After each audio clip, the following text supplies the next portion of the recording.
సంతానాన్ని కోరి ఋషులు మనకు అందించిన ఒక సిస్టమ్ ఈ మ్యారేజ్. మ్యారేజ్ అంటే పెళ్లి అంటే మీనింగ్ ఏంటో నాకు తెలియదు, కానీ వివాహం అంటే అర్థం ఏంటో ఇప్పుడు చెప్పాను మీకు. ఏంటది?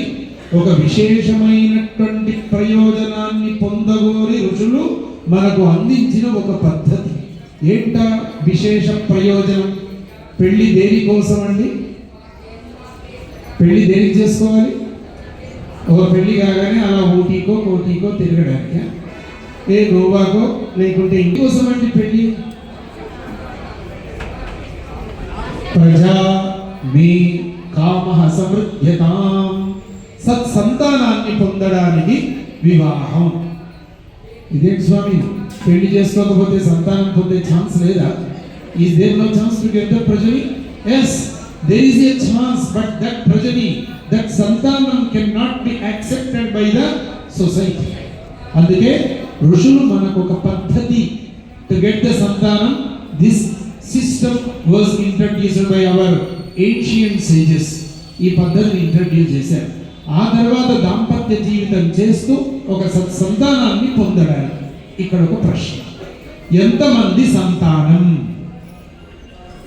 గవర్నమెంట్ ఏమో ఏదో చెప్పిందట, ఒక్కరు వద్దు, ఇద్దరు వద్దు, ముగ్గురు హద్దు. నేనంటాను, ఒక్కరు కాదు ముద్దు, ఇద్దరు కాదు హద్దు, ముగ్గురు ముద్దు.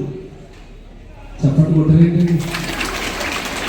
ఎందుకు స్వామి ఈ రోజులలో ఒక్కడిని పోషించడమే చాలా కష్టం, మీరేంటి ముగ్గురు అంటున్నారా?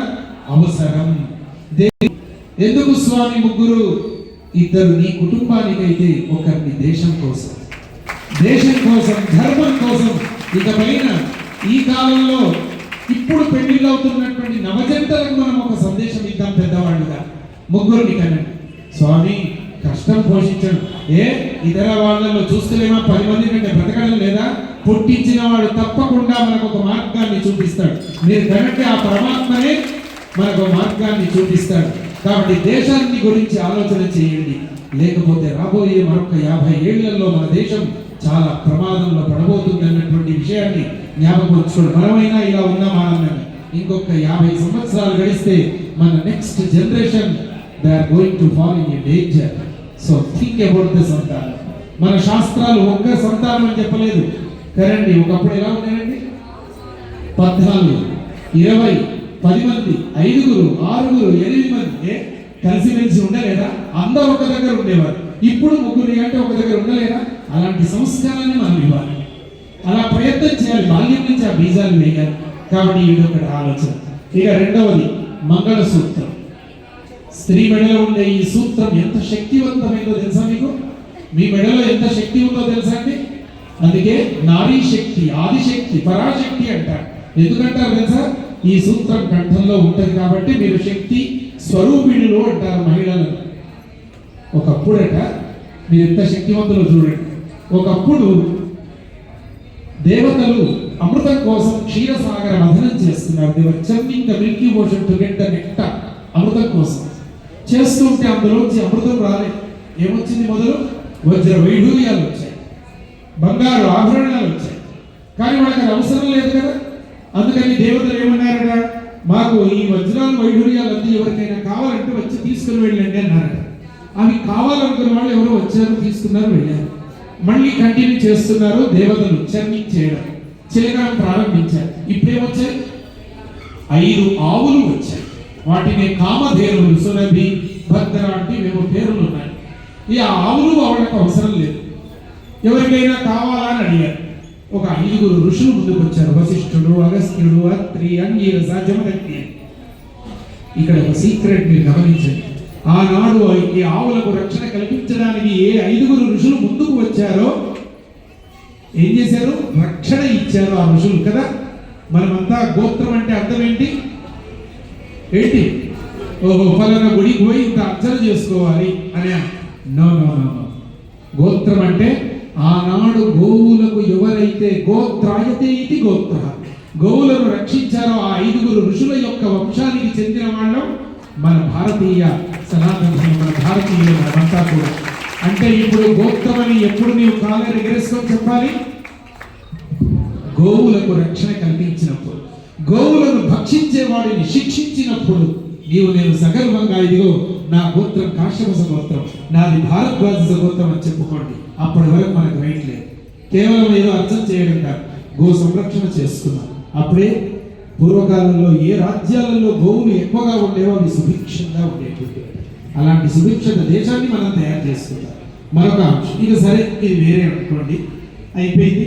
మళ్ళీ కంటిన్యూ చేస్తున్నారట. చేస్తుంటే ఇప్పుడేమొచ్చింది? డ్రీడ్ఫుల్ పాయిజన్ వాస్ కమ్ అవుట్. భయంకరమైన విషం, విష ప్రభావం. ఇప్పుడు యాసిడ్ ఇలా పోస్తే మనం దాని ఎఫెక్ట్ ఎలా ఉంటుంది భరించలేము మనం. అట్లా ఈ విషం ఉప్పొంగుతూ ఉంటే దాని ఎఫెక్ట్ తోటే, దాని సువాసనతోటే ప్రాణాలు పోతున్నాయండి. అప్పుడు దేవతలంతా ఎవరైనా ముందుకొచ్చి ఈ విషం తాగండి తాగండి అంటున్నారు. ఎవడుస్తారు? జీవితం మీద ఆశ లేని వాడు రావాలి. ఎవడు మరి అలాంటి వాడు ఉన్నాడు కదా ఒకడు, పాపం భోలా శంకరుడు అంటే ఆయనకే కోరికలు లేవు పాపం ఆ పరమాత్మ. అందుకని అందరూ పరమశివుని ప్రార్థించగా వెంటనే కైలాసంలో ఉన్నటువంటి ఆ పరమేశ్వరుడు పార్థిదేవితో పరిగెత్తుకుంటూ వచ్చాడు. రాగానే దేవతలందరూ, స్వామి మీరు తప్ప మమ్మల్ని కాపాడేవాడు ఎవడు లేడు, ఈ విషయాన్ని స్వీకరించి మా లోకాన్ని మమ్మల్ని కాపాడండి అన్నాడు. అంటే శివుడు అన్నాడు, నా భార్య పర్మిషన్ ఇస్తే నా భార్యను అడుగుతా ఒకసారి, dear Parvati, shall I drink this poison? తాగారా? ఏ భర్త అయినా భార్యను ఏమైనా విషం తాగాలా అని అడిగాడు అనుకోండి, తాగండి అంటుందండి. నెవర్. బట్ పార్వతి యాక్సెప్టెడ్, అంగీకరించింది. ఏమండి తీసుకోండి తాగండి అన్నదంట నవ్వుతూ, స్మైలింగ్ ఫేస్. ఎందుకు? తన భర్త తన మెడలో కట్టిన మాంగళ్యమే తన భర్తను కాపాడుతుంది అన్నటువంటి నమ్మకం. అందుకే పరమశివుడు కూడా తన విషయాన్ని స్వీకరించేటప్పుడు తన భార్య మెడలో కట్టిన ఆ సూత్రాన్ని చూస్తూ స్వీకరిస్తూ ఉంటే వెళ్ళిన గడుపులోకి నెవర్ 3 ముళ్ళ రూపంలో ఉండే ముగ్గురమ్మ వాళ్ళ యొక్క 3 శక్తులు స్టాప్ చేసేసాయి కంఠంలోనే. అందుకే ఆయన గరళకంఠుడు, నీలకంఠుడయ్యాడు.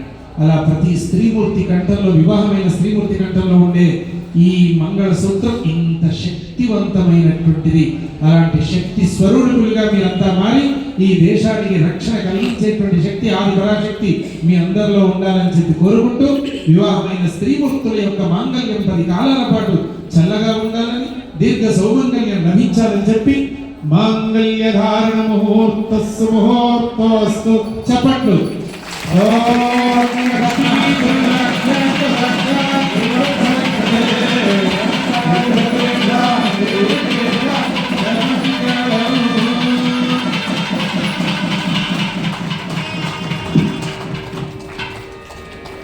లక్ష్మీ రామచంద్ర భగవాన్ की